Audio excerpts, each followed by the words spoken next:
carefully taught about all the things you bought. Organic matters, there's so much to know, so grab yourself a seat and let's listen to the show. Honeybees have so much to give, so it's our job to make sure they live. Pollinate the world from here to there. You know, without them, the world would be bare. You got to be carefully taught about all the things you bought. Organic matters, there's so much to know, so settle on in, let's listen to the show. When you're out driving and you get stopped, what's the best way to speak to a cop? Treat him with respect, but know your rights. Know when to give up or when to put up a fight. You gotta be carefully taught about all the things you bought. Organic matters, there's so much to know, so turn up your speakers and listen to the show. My country, 'tis of thee, sweet land of liberty. So why do I hear over and over again that our taxes are going to the Vatican? You gotta be carefully taught about all the things you bought. Organic matters, there's... Okay, Alan, welcome. This is our first show of Organic Matters, and I want to welcome Alan Kreglow.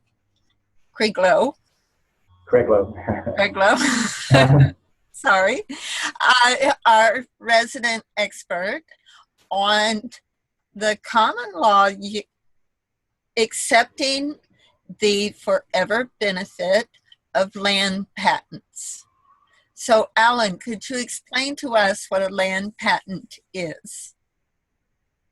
The word land patent is a shortened form for something that is more general called letters patent or letters patent. When the Crown of England wanted to have someone in the area now known as Pennsylvania be owned by someone who would create a colony for the Crown there, he granted this area now known as Pennsylvania, and perhaps some additional land that is not Pennsylvania, or that is not Pennsylvania currently, to William Penn. And so William Penn was the grantee, the Crown was the grantor, and the grant was done in a legal form called letters patent, or letters patent. So when the United States became a country after the Revolution and after the Constitution was ratified, then the United States acted just like the Crown and granted ownership of land that it had sovereignty over to various entities. Sometimes it granted them to states, sometimes it granted them to individuals. 40 acres and a mule is a common understanding of one form of land patent, which consisted of 40 acres and perhaps also a mule. The land patents were issued to railroads in order to give them an incentive to build the railroad that crossed the United States. And the land that was granted was along the sides of the railroad, which became valuable by virtue of the presence of the railroad. And so the railroads made a lot of money by receiving land patents and then selling the land along the side of the railroad. So there are a lot of different bases and different reasons for issuing a land patent. But one of the most important with respect to having a nation of land owners, which is what the United States wanted to be, is to exactly do that, to grant land and not simply ownership of real estate to people who the United States chose to do so. Sometimes it was for a fee. Sometimes it was for if the grantee paid the surveyor, maybe that was enough. Maybe paid the United States, maybe paid the state, whoever was issued. And sometimes a land patent was granted to a state, and then the state would then issue land patents to whoever the individuals were that received those land patents. Okay. There's lots of different uses, but it's all for the purpose of conveying ownership of land. Now let's define what land is. When you do a real estate transaction, you're not buying land. It's a paper transaction, and you receive ownership of something. But basically, you own, and it depends on how the closing was done. But it could be that all you own is a piece of the county map. Okay, let's define that. I've bought a house. I've paid the house off. I own that property, right? You own the real estate. The real estate is a paper transaction, not land. You own the paper transaction, which is recorded in the county recorder's office. If that's your right. You don't own the land unless you've done something to own the land, and that is not the way it was intended to be.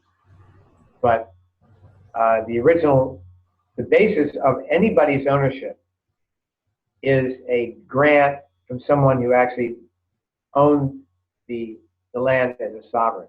So all of Pennsylvania became the property of William Penn, and then he issued grants to whoever he wanted to issue grants to, and all those grants come down to today. So the ownership of the land goes back to the claim of the Crown of England to sovereignty over everything that was in the original colony.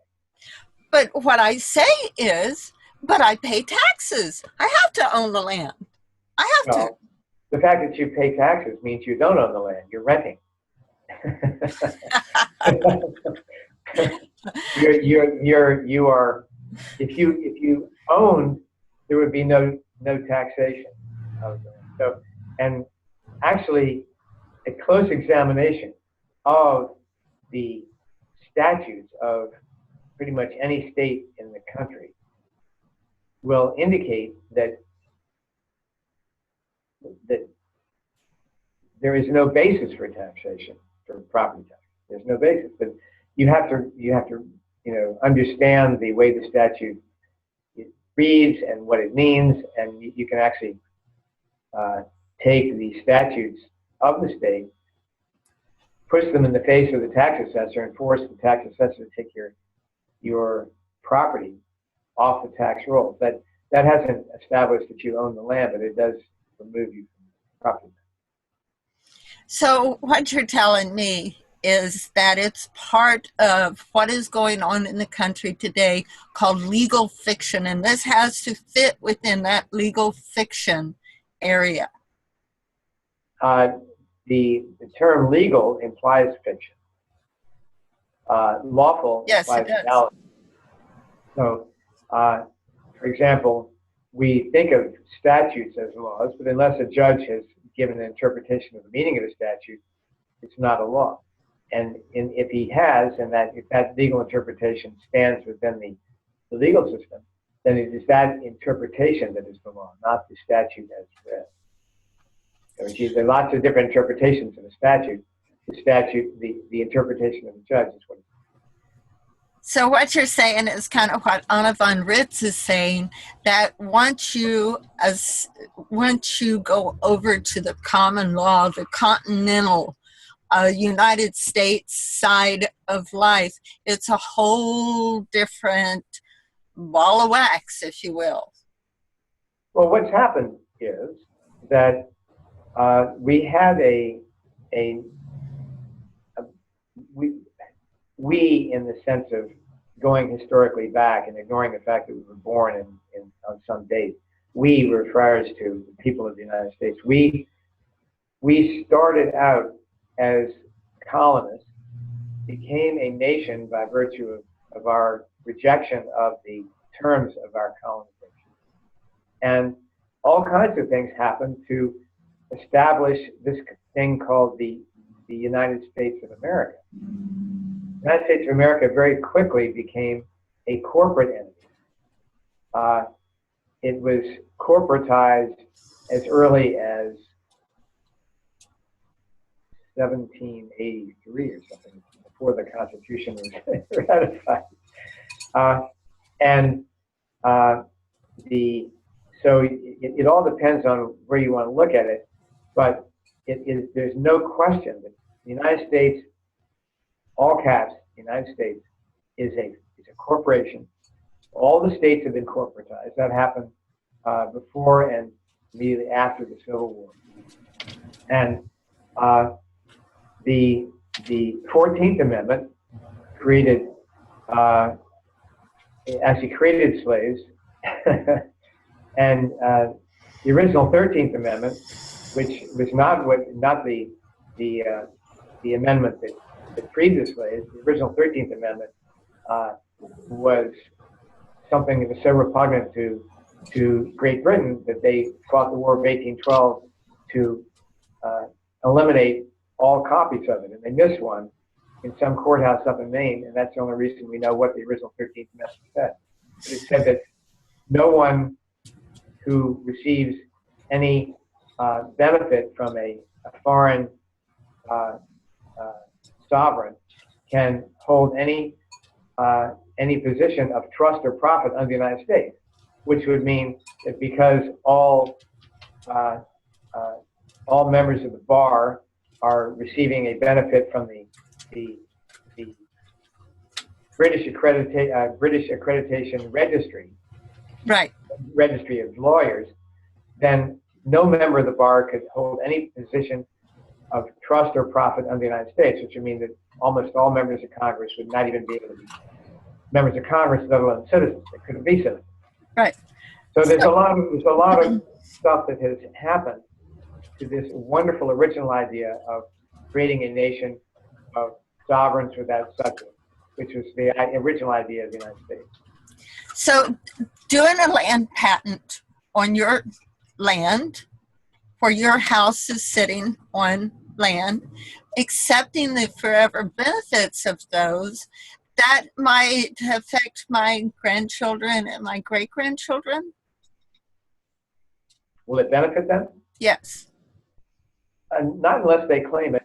You're actually not doing a land patent. You're claiming the forever benefit of the original land patent. And you can make that claim, but you cannot make that claim for your children or anyone who would inherit from you. Nor can you make that claim for someone who would buy from you. They have to make that claim themselves. So they have to learn to be free, sovereign, and independent, as well as you and their children need to learn how to be free, sovereign. In a sense, it's personal. It's personal. It doesn't run with the land. Okay, so let's stop here. This is a good stopping place, because the next time we talk about land patents, we'll learn a little bit more on how to maybe get a hold of you and why we want to get a hold of you and why we would want to give us one word, one little tease or one little sentence as to why we would want to put a land patent on our property. How could that possibly benefit us? All right. Do you want to have any ownership at all, let alone of the land, you want to have ownership of the real estate. You don't even own the real estate if you don't do something, because the typical closing procedure involves recording your deed, but a deed is an offer. It does not convey title unless it is received and accepted.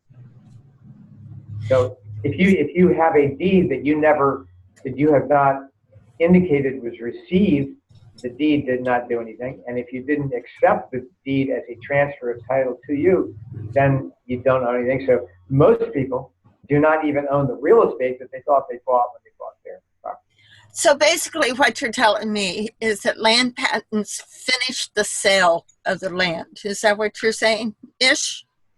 Well, you could say that. It makes the ownership provable in law. Okay. You have a basis for proving to anyone that you own the land, and you also, because and you cannot own the land unless you own the real estate. So you have to own the property in the ordinary sense of having bought it or inherited it. So you kind of need to do both. Then you can claim the benefit of the original land patent. Otherwise, Yeah, there are people who say, I discovered that my great grandfather was a grantee of a land patent, and I want to claim it and tell everyone that I'm the heir and you don't own this land. That's not right. Because if your great grandfather sold it, then it went to whoever bought it. And there's sometimes nobody's ever done anything, and the land's just sitting there owned by nobody. And nobody owns it. Okay, well, thank you. And the next time we do this, we will continue with this strain of thought, and we will work on how to achieve a land patent.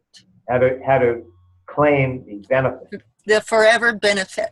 Okay, awesome. Thank you, Alan.